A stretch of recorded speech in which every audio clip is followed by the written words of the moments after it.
আজকে 26শে মার্চ মহান স্বাধীনতা দিবস।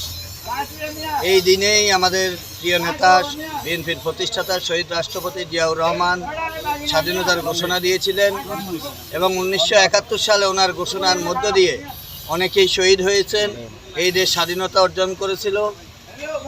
সেই শহীদদের আত্মার মাগফিরাত কামনা করছি এবং আমাদের প্রিয় নেতার আত্মার মাগফিরাত করছি। প্রিয় নেতা বাংলাদেশ জাতীয়তাবাদী দল বিএনপির পল্লী উন্নয়ন বিষয়ক সম্পাদক জনাব ফজলুল করিম চৌধুরী আবদ ভাইয়ের পক্ষ থেকে আমরা আজকে এই পথচারী এবং নিরীহ দুস্থ মানুষদের মাঝে আমরা ইফতার বিতরণ করব।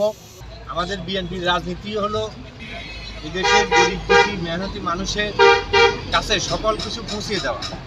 আমাদের বিএনপির শক্তি হলো তৃণমূলের মানুষের আস্থা।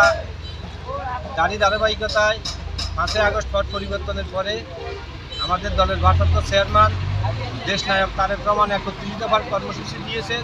এই 31 দফার কর্মসূচির আলোকে আমরা তৃণমূলের মানুষের কাছে পৌঁছানোর জন্য উনি পবিত্র মায়ের রমজান মাস উপলক্ষে কর্মসূচি দিয়েছেন। এই ঈদে জামা জুতো অ্যাক্সেসরিজের ডিসকাউন্ট। আমাদের ইফতার যে বিতরণ, সেই বিতরণ হচ্ছে সুস্থ গণতান্ত্রিক পরিবেশ আমরা পেয়েছি।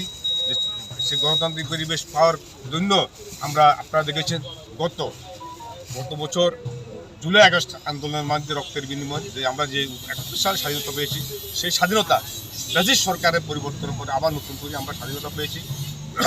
জুলাই আগস্টে অনেক রক্তের বিনিময়, যেহেতু আমরা আমাদের নেতা শহীদ জিয়াউর রহমানের নির্দেশে দেশের আবাল বৃদ্ধ বনিতা যুদ্ধে ঝাঁপিয়ে পড়ে শত শত হাজার হাজার লক্ষ লক্ষ জনতার শহীদের রক্তের মুক্তিযোদ্ধাদের এই রক্তের কারণে আমরা যে স্বাধীনতা পেয়েছি, তেমনি জুলাই আগস্টে যারা হাজার হাজার আমাদের প্রায় 2000 ছাত্র জনতার রক্তের বিনিময়ে আমরা নতুন করে স্বাধীনতা পেয়েছি।